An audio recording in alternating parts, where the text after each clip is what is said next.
It's 5 o'clock in London, 1 p.m. in New York, 1 a.m. in Hong Kong, 4 a.m. in Sydney, 9 a.m. in San Francisco, and 10:30 at night in Mumbai. Greetings, good morning, good afternoon, and good evening, depending on where you are in the world today. My name is Patrick L. Young, the IPO-VID livestream, Series 23, episode number 4. Gosh, that's a lot of tricky math in a 6 times table. Episode number 136 of IPO-VID goes live, starts here. So, speaking about 136 episodes over the course of the last couple of years, it's worth thinking about looking to the future, ladies and gentlemen. We're barely T plus 6.5 million seconds away from US securities moving from T plus 172,800 seconds to T plus 86,400 seconds.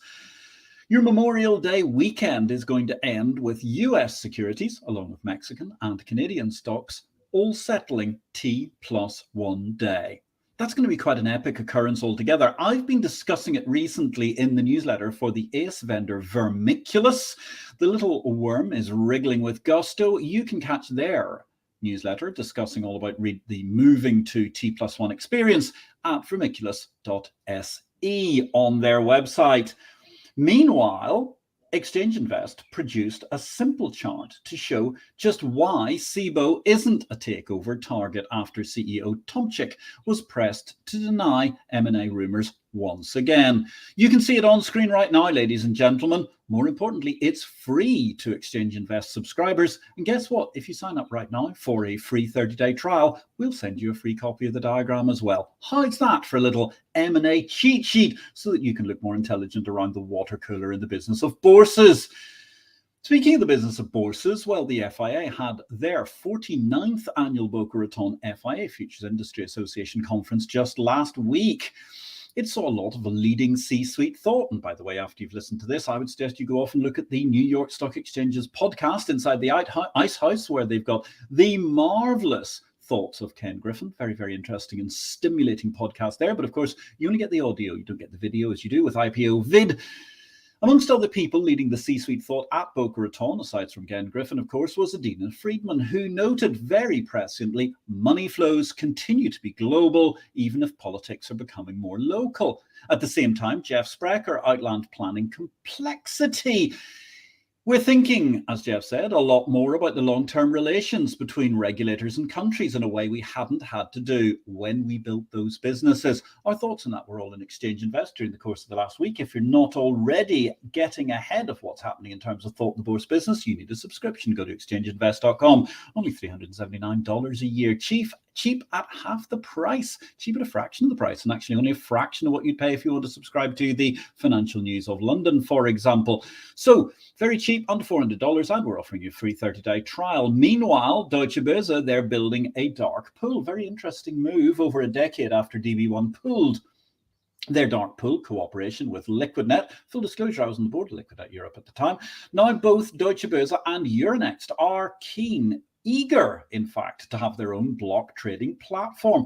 What a marvelous and exciting world it is in the wonderful world of exchanges. Ladies and gentlemen, our guest today is a man who does not come from the world of exchanges, but nonetheless, he has been much more than an idle observer of matters in the future of finance. I'm delighted to welcome Gunnar Stefansson. Gunnar's topic today is Smileycoin, the happy face of crypto. Gunnar has a background in statistics in his day job. He's a professor at the University of Iceland. His research and applications attempt to merge blockchain and cryptocurrency with educational technology and clarity. Greetings, Gunnar. Welcome to IPO-VID. It's lovely to see you looking so well. Where in the world are you today? Thanks for having me, Patrick. I'm in Iceland, and I've been here for a week or two. Before that, I had a month's stint of traveling, but back in Iceland, back home, before I leave again. So where were you traveling recently? Do tell. Colombia, actually. And the Galapagos Islands. So very, very nice trip, actually. And just fun. Nothing, no work, just fun. That's absolutely marvelous. The Galapagos Islands, the origins of Darwinism. Lots of things you can think about there. You can read Richard Dawkins' The Selfish Gene and indeed the great works of the great man himself, Darwin. Well, that's fascinating. How did you find things when you were in Colombia? Actually, I had great expectations for the Galapagos Islands, not so much for Colombia. And my experience was exactly the reverse. I was fascinated by Colombia, fascinated by the changes, fascinated by the landscape, nature, vegetation, absolutely everything. And the way they have addressed their history, earlier violence, recent violence, and how they've managed to, for example, take what you would normally call Medellin, but they call Medellin, completely changed it from a city of drugs, violence, terrorism, cartels, to a city of arts and street art, dancing, music, and so forth. That's really fascinating. Yes, I was quite intrigued recently to read that Medellin has been rebranded, and nowadays it's branded as a retirement sort of housing area for older Americans, amongst other things, which seems like quite the most incredible turnaround. So presumably the Americans who probably did all the cocaine in their 30s are now in their 60s and beyond, and in the third age they're enjoying a much more restive retirement. Quite fascinating altogether. It is fascinating, yes, quite fascinating. It's an amazing turnaround, and shows just what you can manage to do with a country when you manage to get things together. We've actually got a weekend special this weekend in Exchange Invest, which is free to read, by the way, ladies and gentlemen. You can sign up for that newsletter at exchangeinvest.com. We're talking all about Haiti, and it's just absolutely amazing. What a desperate situation the Haitians have found themselves in, and how Haiti and the Dominican Republic have gone in completely opposite directions, and particularly in the last 30, 40 years. I mean, purchasing power parity GDP is now anywhere between 6 to 10 times what it was in between. Haiti and DR were mostly on a par just about 50 years ago. And now Dominican Republic, 6 to 8 to maybe 10 times GDP PPP, compared to Haiti, which is going nowhere. Haiti's maximum, actually the largest size of the Haitian economy was in 1980. If you can imagine that, it's quite incredible to think of a country that wouldn't have grown during the course of, well, pretty much our entire working lifetimes, right? It's just amazing. It's terrible. So anyway, tell me, Gunnar, how did you come to be a professor at the University of Reykjavik? So a very long time ago, sometime in the last century, I studied statistics, first mathematics, then statistics, ended up with a PhD from Ohio State University, and went to do research, went to the Marine Research Institute and worked there for 10, 15 years, ended up being in charge of the advice on the utilization of marine resources. And after I'd done that for 10, 15 years, I didn't really think I was learning much anymore. So I moved over to the University of Iceland and became a professor eventually. Very early on in my career there, I noticed that although most students were probably there to study, several were there mostly to copy each other's work. So I figured there was every reason to try to do something about it. And that's what led me to where I am now. So that's very interesting. Now, that's a very deft syllogism, but where I am now. So explain to us, how did you make this kind of distributed quantum leap? Do explain. So anyway, back in 1999, when I started at the university, you didn't see much in terms of educational technology. You had electronic exams, computer-aided testing, but not really methods intended for students to learn. So that's what we've been developing now, first me and then me and my colleagues at the University of Iceland, and a system whereby you and I could sit down in front of computers beside each other, for that matter. You could open up your phone, I could have a tablet, and we could request drills in mathematics or statistics or computer science or any topic that has been put into the system. And even if we worked on exactly the same drill sets, we wouldn't get the same sequence of drills. Okay. Making it much more difficult to cheat. Aha. I mean, I could ask you to do my homework for me, of course, but we wouldn't be able to copy each other's solutions. So that was step number one. Right. Very interesting. So it's a sort of distributed ledger has already taken place, or at least distributed outcomes. But then, back in about 2014, we had been investigating methods of trying to get people to work with us, come join us. And when I sent requests around the world, my responses were all from the developing world. Mm-hmm. They said they needed this, they wanted to work with us, they wanted to test this and use it with their students. Their students couldn't afford books, they didn't have the capacity to grade student solutions and so forth. So we ended up going I ended up going to a conference in Barcelona. I sit beside this guy who's about to give a presentation. I give mine, he gives his, and we find that we're talking about the same things. He was working in Kenya at that time, and that's where this connection came up. So ever since, I've been hooked a little bit on Kenya and Kenyan slums in particular, slums and refugee camps. And then in 2014, we were wondering, can we do something other than just show people how their performance goes up, how their grade increases as they answer more questions correctly? Can we do something more? Can we put some reward system in there so people can buy the occasional banana or something or other? And the first thing at that time was, can we use Bitcoin? And we decided we couldn't really afford to buy Bitcoin. If we had, we'd be very rich today. So we generated our own cryptocurrency for exactly this purpose. And that completely changed everything. So now a student can work on their math drills. They can earn a couple of points. We usually call them points or tokens. And they can then use these points to buy stuff. And initially, our main reward was going to be buying a tablet. So what we do is we donate a few tablets to a library. Students come in, they borrow the tablet and solve these problems. They earn their points. And by the time they finished all of the secondary school mathematics to perfection, mm-hmm. they earned 1 million points and they can buy a tablet. Right. This is where the blockchain comes in. You see, we can monitor that the tablet has actually been paid for, because on the back of every tablet, there is a QR code with an address in the Smileycoin token system. So it's an address for the Smileycoin blockchain. And if you pay 1 million smileys to this address, you own the tablet. Wow. So it serves as a receipt, it serves as a payment, proof of payment. And of course, we then ship more tablets to that library. Fantastic. Yes, and we can see, in other words, in Iceland when a student buys a tablet in Kenya. Wow. So then how does that work?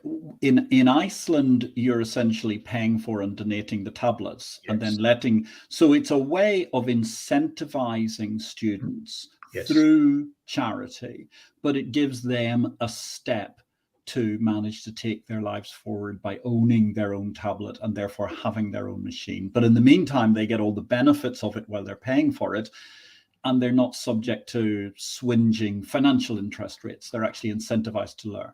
Correct. The next step then was somebody in the slums, a librarian in Kibera, asked whether we could do something else, whether we could help them with an issue that was quite acute at the time and still is. The students came to the library hungry. Mm-hmm.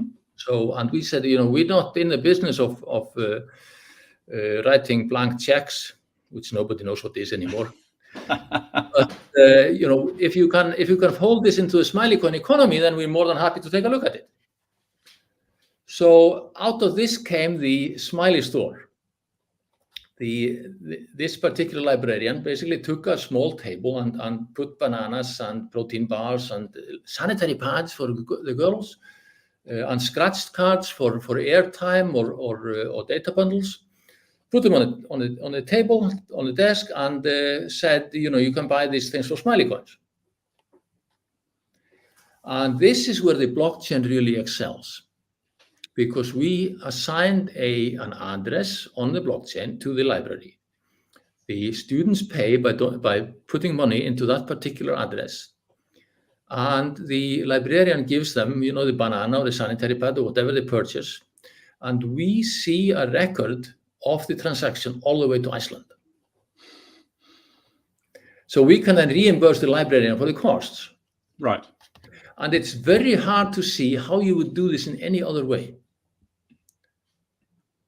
Yes. Because if you try to do this with receipts and invoices, that never works. You don't know the person on the other end. And you're so open to fraud. I mean, Yes. the difficulty is once you go into paper or receipts, everybody spends hours, and you end up in this race. I noticed it was interesting recently, just as an aside to that. I mean, people like we were off to the inauguration of the Lord Mayor in the City of London. We went to the Lord Mayor's show, and one of the things they send you is, please, we love you taking pictures and going on social media, but don't take a photograph of your tags and post it before the event. Because people are instantly taking the tags. And actually, Formula One, amongst other sports franchises, have been banning people recently if they show their credential, because people are using those and then they're managing to take that and digitize it. So I agree with you. There's a huge arms race once you have anything that can possibly be printed, because the incentive to fraud is huge. But also it's incredible because you must build an amazing data network. You probably understand some of your students better in a way than their own parents do. Well, I mean, that's the thing, isn't it? We have, to date, we have something like 13, 14 million answers to the questions, the drills, and endless reams of transactions on the blockchain. This is, being a professor at the university, half of my time was to be spent on research. Right. My colleague today, my main colleague here in Iceland is Anna Helga. She wrote her PhD thesis on this topic, on the analysis of the data coming out of this. Interpreting how can we improve the system based on the responses that we see from the students. How can we, do the students learn more by an online platform like this or from regular homework, so on. So it's an endless source of research and development, basically. Well, I'm going to ask you about those results in just a moment, but actually I think we should jump into some of our wonderful audience, because we've had a few comments here. And first of all, I'd like to say hello to Ross Golding, and congratulations, Ross. I know your baby must be, 8 weeks old this week. I didn't learn that from the blockchain. That's one thing I can say. Greetings, Patrick Young, says Ross Golding. I think asset tokenization is the way forward, and soon in the next 3 to 5 years, everything will be on an exchange. As per Friday's discussion, yes, that was most interesting altogether. Thank you for organizing that, Ross, through blockchain ledger technology, obviously. And from the wonderful locales of Spain, we jump to your adopted home in many ways, the distributed home, so the Mwalimu Digital Virtual School. Hello, greetings, welcome to IPO-VID. It's lovely to have you on the show. Following keenly from Nairobi, Kenya. Gosh, that's really, really exciting, I have to say. And I will say this to Mwalimu Digital Virtual School. There's a danger that IPO-VID might be in Kenya next year, because I hear that the Association of Futures Markets are going to have their conference there. I think we should have a chat about that later, actually, Gunnar. There might be an opportunity for you and the marvelous Kristen to possibly be involved if we can manage to square something off. But hey, Mwalimu Digital Virtual School, greetings. It's lovely to see you. I hope you've managed to get all of your homework done in a perfectly reasonable and distributed fashion while you're enjoying this. Not sure if you're getting any Smiley credits for this, but I'll talk to Gunnar later and see what we can organize. How does that sound as a deal? It's great to have you on the show. Thank you so much for joining us. So, I mean, very interesting. Here we are. We got engagement from Kenya. Tell us about, some degree of idea of what the results tell you about how this has worked for the children. Yeah, so let me start with quantitative things. We know that students learn by using these systems. We know they learn more than from regular homework. But we also know that when given a choice, although they marginally prefer a system like this to regular homework, they actually vastly prefer a mix of the two. Right. So they occasionally want somebody to look at what they're doing and give them, real comments, the old way. So that's very fundamental. We also know that if you just tell people, go ahead and solve this and finish this up before you take the exam, those who do, they perform much, much better on the exams than the others who don't. And we can see development, for example. We can see improvement from one question to the next on average. And it's not just learning by rote, because although, of course, if you've seen the question before, you're more likely to know the answer. It's also your answers on similar questions improve. But the important stuff, the really intriguing stuff, which we got out last year, was that by practicing things like this, if you now stick in what we could call status exams at random into the overall drill sets, then you see an increase in performance in general mathematical questions which have nothing to do with what you're actually studying. Right. So this is called transferable knowledge in pedagogy. Yes. It's really cool, and it's really cool that we were actually able to demonstrate this. And it's to me, it's completely new. It's fascinating because, in one way, you're contributing towards the old English public school narrative of creating the well-rounded individual, which was why they made them run around chasing pigs' bladders and grabbing them in fields during the winter and so on, and playing cricket in summer and all those things. But isn't it very interesting that, as you say, you have got that transferable knowledge that drives across? So people are learning across all possible ways.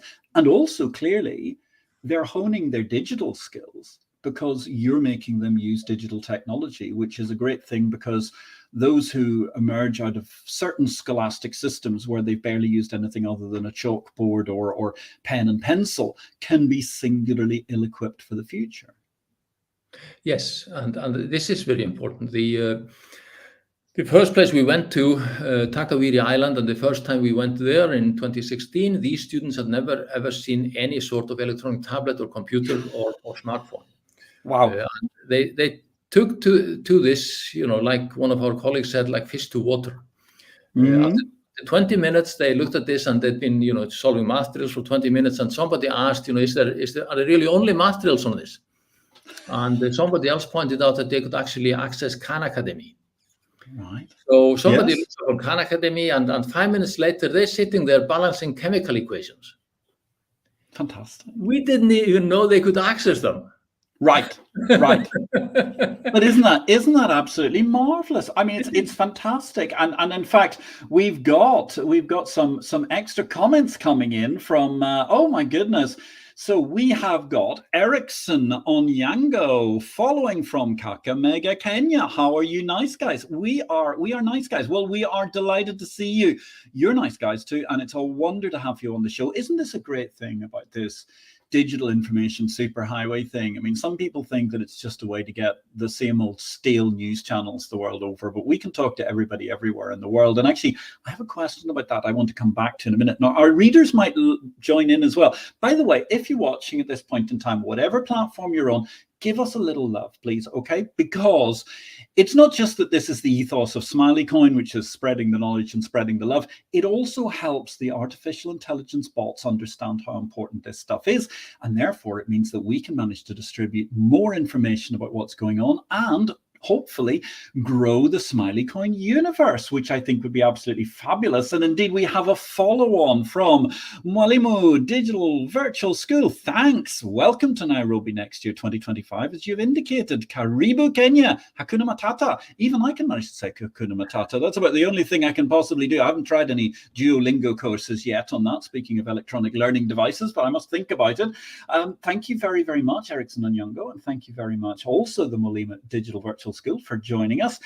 So I've got a very, very simple and stupid question, which is, clearly when you're in downtown Nairobi, things are not too bad. You've got reasonable utilities, electricity, and so on.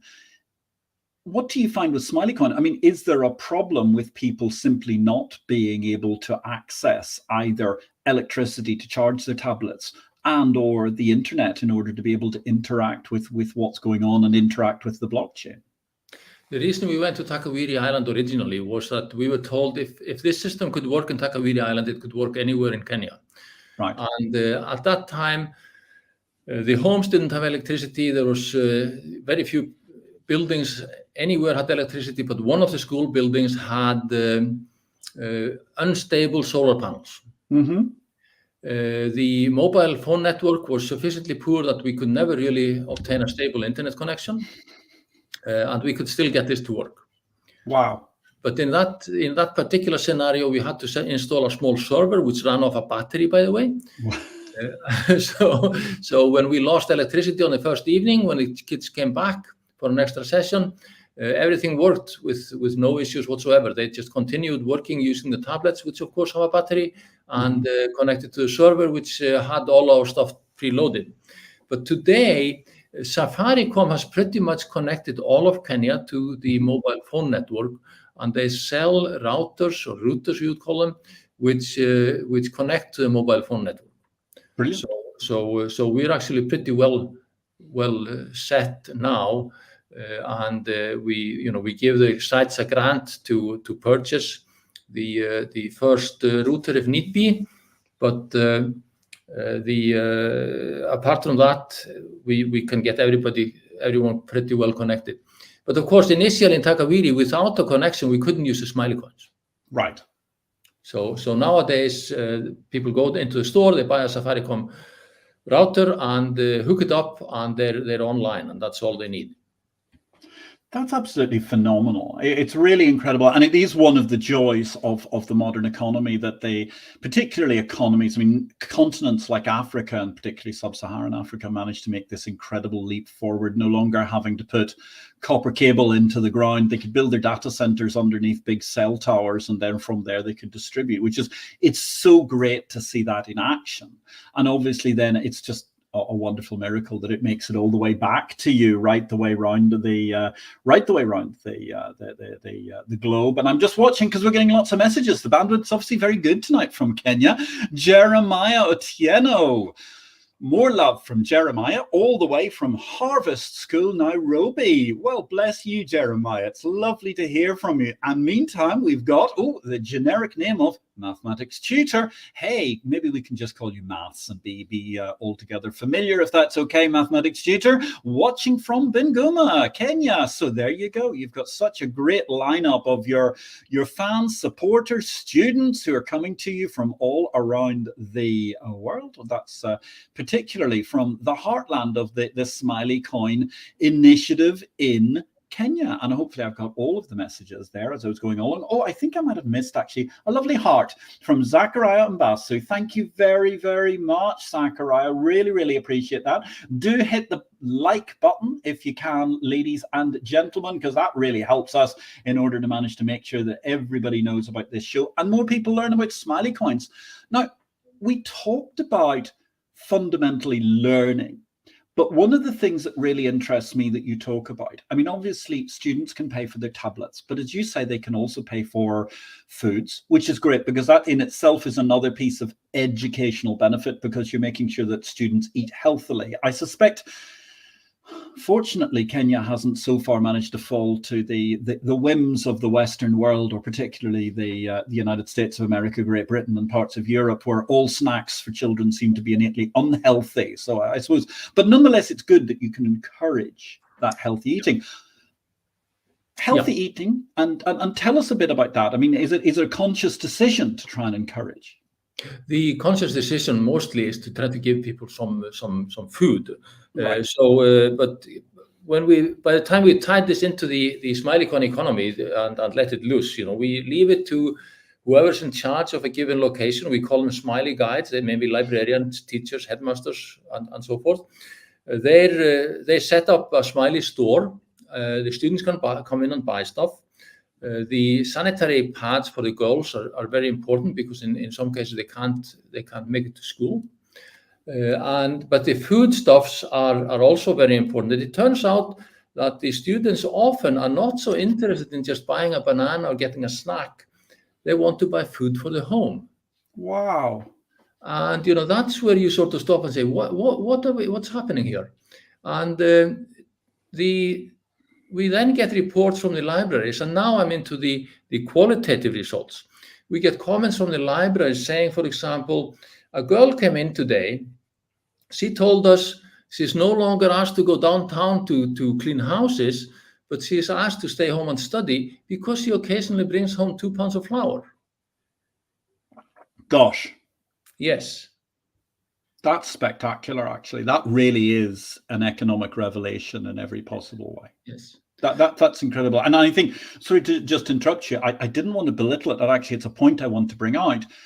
This fascinating issue with sanitary protection for the helping young ladies, girls, students during the course of their monthly cycle. I mean, I think that is a fantastic concept, because it's not just about how much you can learn, it's about keeping people be able to go to education. And obviously, I mean, there's two dynamic points there. One, if this young lady is not having to clean houses downtown, she doesn't have to commute, she doesn't have to spend that time working, she can therefore study instead, and she can presumably get more sleep, which makes her a better student.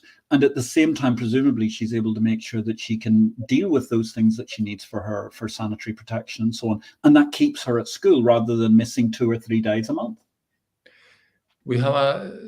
We're working with an orphanage in Western Kenya, in Oyugis, in Homa Bay County. They have this Icelandic guy who set up an orphanage, and one thing led to another. We heard about this and sent them some tablets. I figured this was completely impossible, but they called me up on Messenger, and I gave them a 15-minute introduction. The lady in charge of the site said they've never seen anything like this. Sleep is out for them. They're not going to bed tonight. And a couple of months later, several of them had purchased tablets. And today, a year and a half, 2 years maybe later, one is at university studying medicine, another one is at university studying nursing. One of them got into the secondary school they really wanted to, a vocational school. And these students had major problems, particularly with their mathematics. They were getting C minuses and Ds in mathematics and didn't really manage to pass the exams required to get into university. And they're all A's and A minuses and B pluses now.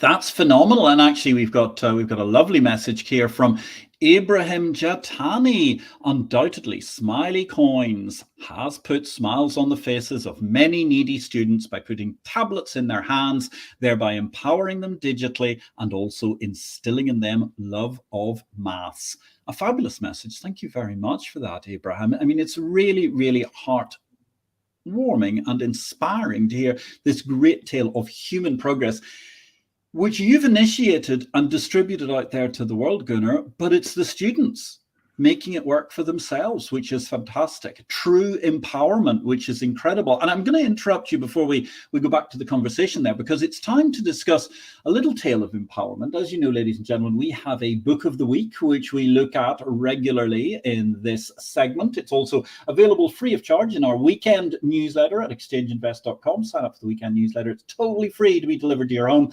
Readings about macro politics, macroeconomics, and all sorts of things around the world. So Niall Ferguson's The Ascent of Money. I've got an earlier edition here. I've actually had several copies of this book different times. I keep picking it up in paperback and reading it again. Really, really sensational. It's all about the history of money and how money came to be vitally important in society. And actually, as such, is at the epicenter of understanding the benefits of stores of value, such as what have later become the crypto coins, and particularly these very, very social investment oriented and beneficial to society initiatives such as Smileycoin. Niall Ferguson, I think, needs no introduction to many viewers. He's a very, very famous historian, TV series, and multiple award-winning books around the world. The Ascent of Money is an absolutely best-selling read. Really, really magnificent, lengthy paperback. Take it to the beach over the Easter holidays or wherever you might want to read it.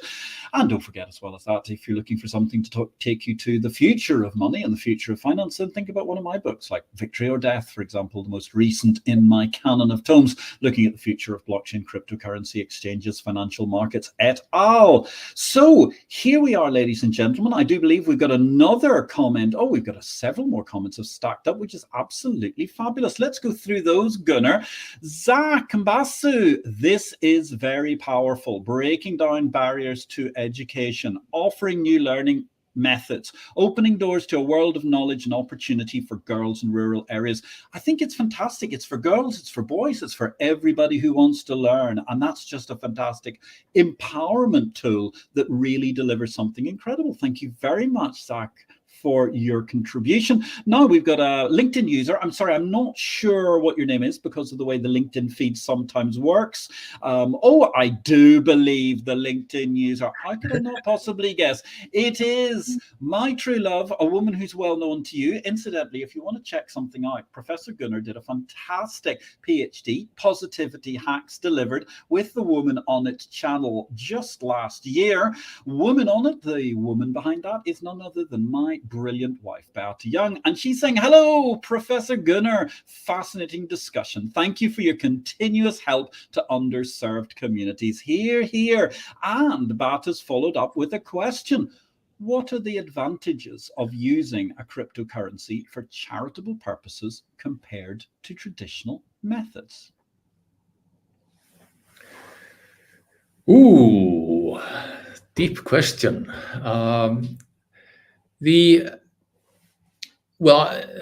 If you want to give something to somebody who has an address, in a cryptocurrency address, you just hit send in your wallet, basically, in your electronic wallet. If you're in the same country, have access to the same banks, then it's fairly easy to do it using conventional methods, if you like. If I want to send money from my regular bank in Iceland to somebody who lives in Kenya, that's actually rather involved. I need to set up an account with a remittance agency and transfer from my Visa card or my bank account to that remittance agency, and they then send it on to the M-Pesa account that the user in Kenya has. My bank account, my regular bank, has no idea how to connect to M-Pesa in Africa. So what we've done is we've gone through the rigmarole of doing this, and we work with a really good bank called Wise, a really advanced fintech bank. So they do simple things like they make life simple by allowing me, for example, to upload a CSV file and send it to all the libraries all in one go with one push of a button.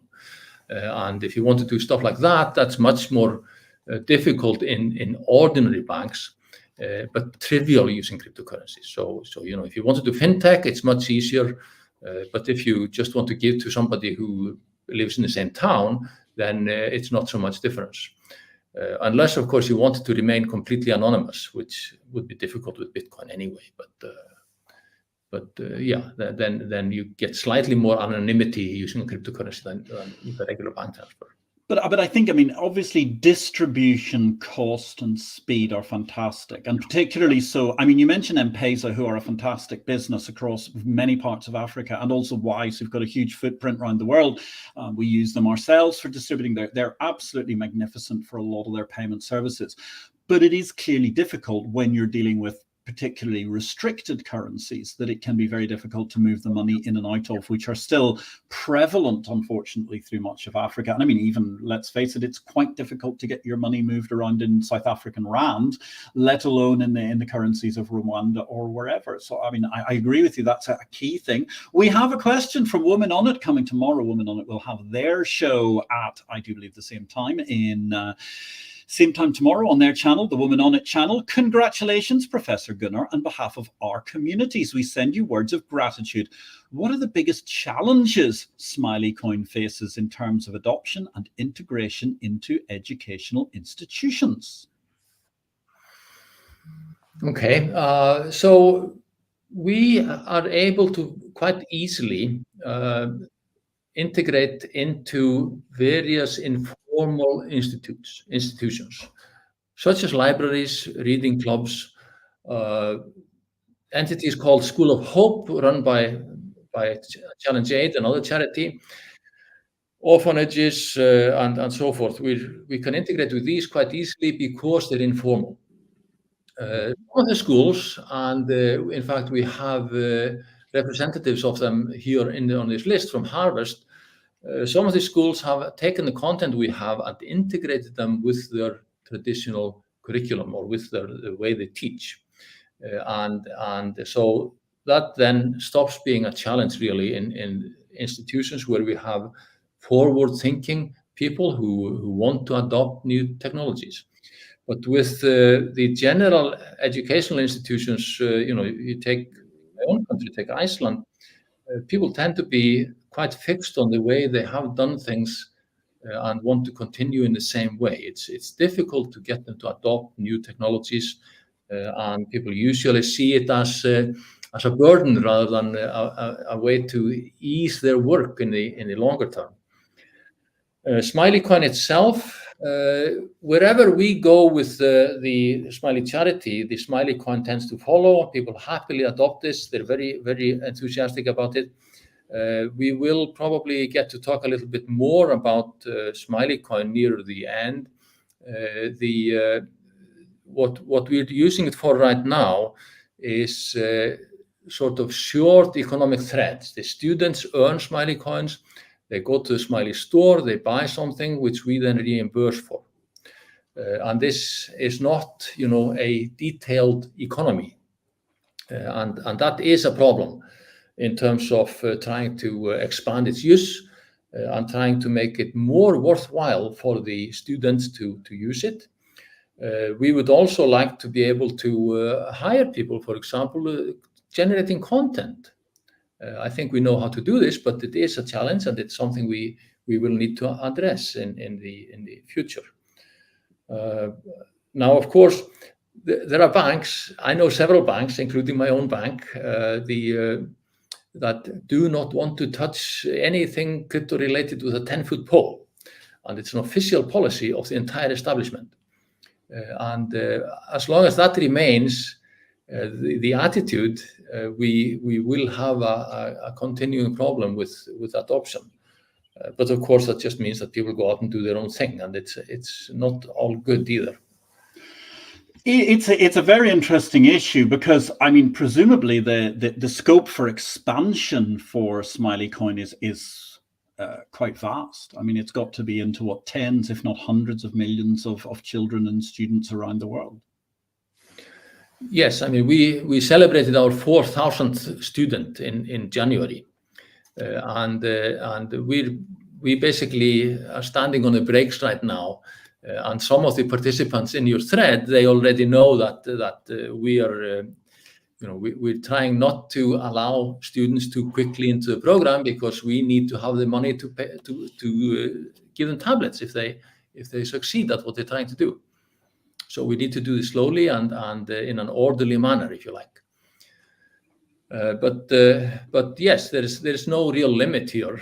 If you just take the refugee camps, there are of the order of probably close to 1 million people living in refugee camps in Kenya alone. And we think of these refugee camps in Europe. Usually, those are the news we see. They're nothing compared to what the countries of Africa have. Well, it's incredible, actually, when you think about refugee camps in somewhere like Kenya, because we don't think of Kenya as having been particularly in the firing line of major issues. But obviously in many ways, their difficulty is the dispersal of people from other violent events that have taken place in uprisings around the region. And it's mind-boggling to think that there's essentially, therefore, twice the population of Iceland are sitting just in refugee camps in Kenya alone, and tens of millions of people who are sitting in refugee camps across sub-Saharan Africa, let alone elsewhere. Yes. We started off by looking at slums. And then we decided to do some experiments in refugee camps, see if it could work there also. When we start out, we don't really know if it's going to work, right? The fact that it works in a classroom in Iceland doesn't mean it's going to work in a slum or low-income area in Kenya. Having done that, we moved over to refugee camps in Kakuma, in northwestern Kenya, which that refugee camp alone has over 300,000 people, or give or take. And it was a tremendous success. The students were more enthusiastic than we had ever seen before, and that's saying something. And they bought up the 5 tablets in the first couple of weeks, and we needed to do more, and then more, and then more again. And this just keeps on going. Now, obviously, in a refugee camp, the things are different from the way they are in slums. Right. It's a different clientele. They have a different background. They have different issues. And that's what makes Kenya so interesting, because all the regions are different. I mean, there's a rural area, there's a slum, there's an island with no electricity and so forth. So the variety is enormous, and we learn something new every day, basically, in working with this, with all these people. But in Kakuma, in the refugee camp, the people want to use the Smileycoin for more. Right. It applies to the slums, but even more so in the camps. So, what do you do if you don't really have anything? You lost your passport. You may have a little bit of money left over, but probably not. You fled a war in South Sudan or somewhere or other, and got into a refugee camp with hundreds of thousands of other people. What are you going to do? Mm-hmm. And the answer in many cases is, let's get an education and try to do something. Let's try to figure out how to work using the internet. Mm-hmm. So these sorts of opportunities, and I think in an area like this, the role of Smileycoin or cryptocurrency in general could be much greater than it is today. That's a fascinating thought. Yeah. So to begin with, people might not have tablets or any device to store the wallets on, but that's something they get out of our program, and then they're ready to address other things. And you see people who are taking courses in India on something or other. They do the most amazing things. Adult classes for women. You've got 30 women in a room. They've got their children with them. They're breastfeeding during the classes. It's a totally amazing thing to see in these camps. Well, when you think about it, I mean, the way that, for example, Muhammad Yunus advanced microbanking, and he wrote that great book, Banker to the Poor, where he brought women together and essentially collectivized the lending process. So he made all the women equally and severally responsible for all of the loans that were made, which was an act of genius, because all the women then helped each other. And even if there was a problem with one woman paying her loan back because of illness or whatever, they tried and endeavored to make up the whole issue. And it brought the community together better and added economic growth and educated the women.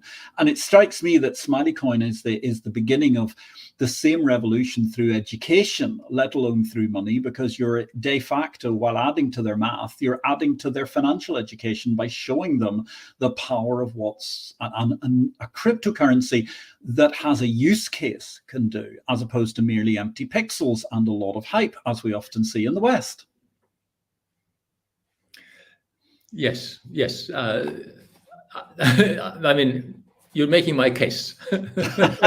I think we're in heated agreement, Gunnar. We're in absolutely heated agreement. It's so fascinating altogether. So tell me, I mean, Gunnar, as you look at things today from Reykjavik, from Iceland, how do you feel? What do you think are the 2 or 3 biggest challenges for you now with Smileycoin, and how are you looking to move forward with those? So, can I put this in the context of your favorite question? Please, you can go right ahead. Where, Gunnar, does the capital market revolution go next? And carry on talking.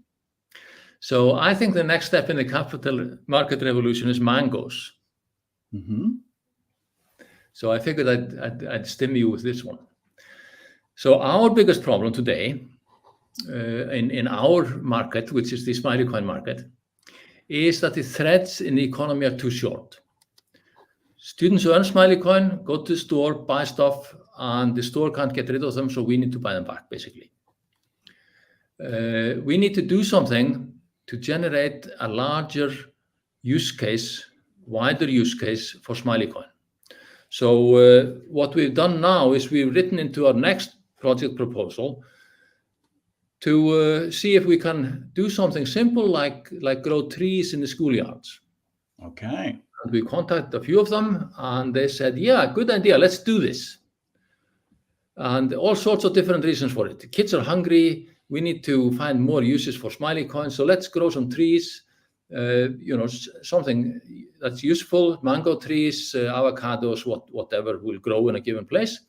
And then if we think about ownership, somebody needs to own them, probably a school. So students get some Smileycoins for planting, writing reports on how the plants are developing. So a given schoolyard might start with 10 trees, some die, some get, some need to be replaced. But in 5 or 6 years, you'll start seeing some fruits. Right. Suppose you then the school sells those fruits to the store or to the students for Smileycoins. Right. Now you have a circular market for the Smileys. Mm-hmm. Students buy stuff in the store for Smileys. The Smiley buys mangoes and can sell the mangoes again for either Smileys or Kenyan shillings. Mm-hmm. The school gets Smileys for selling mangoes, and the school can now buy other stuff, stationeries, whatever they like, for the Smileys. And now suddenly the Smiley isn't just a one-way street from the Smiley tutor back to the Smiley charity. It becomes a circular economy. Now, I'm not saying it's going to work just with mangoes, but I'm saying this is one of the steps we need to take to make it more useful.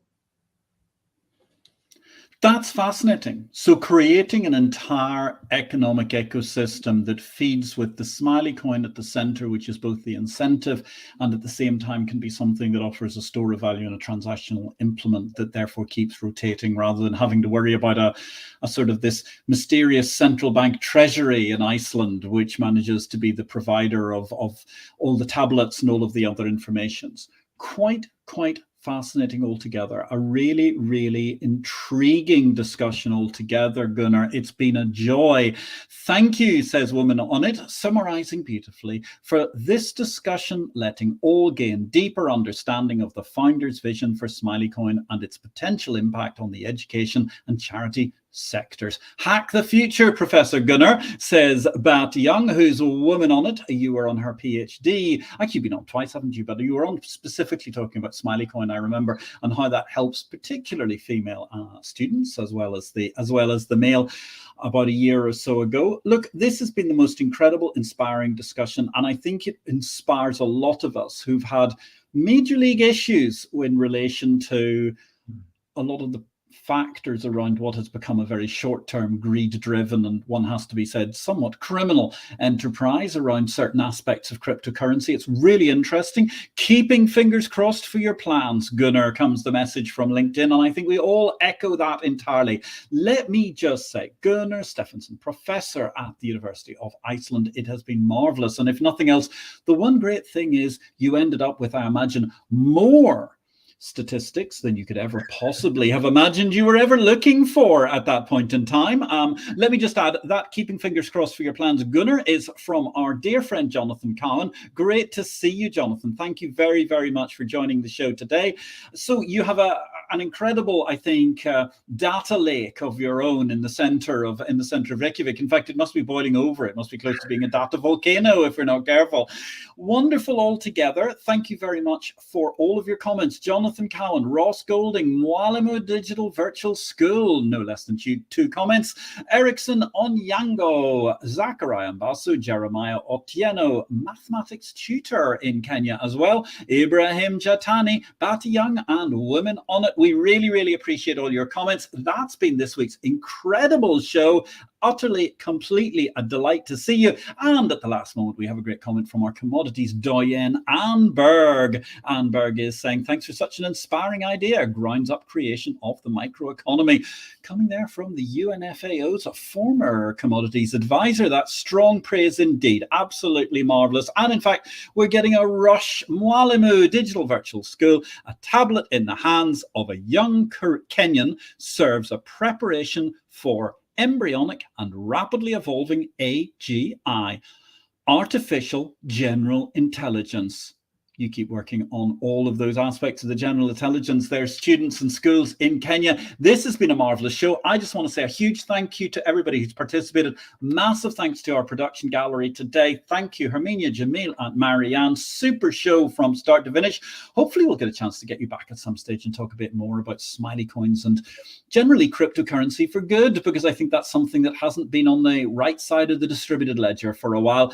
All the very, very best to you in Iceland. All the very best to your wonderful wife, Kristen. I hope she's enjoying her retirement after a long and great career with the stock exchange in Reykjavik.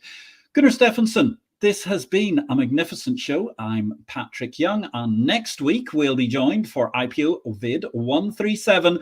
We'll be looking at modernizing markets. We are staying in the chilly north. We're going to be heading over to somewhere in Scandinavia, I would guess, with Magnus Hagland. He is the boss of Nasdaq's Marketplace Technology Division. We're really looking forward to that show. Magnus is always a sparkling individual. But for today, from the wonderment of Iceland and Professor Gunnar Stefansson's incredible Smileycoin, we're wishing you a fabulous week in life and markets. And students, keep studying. Thank you.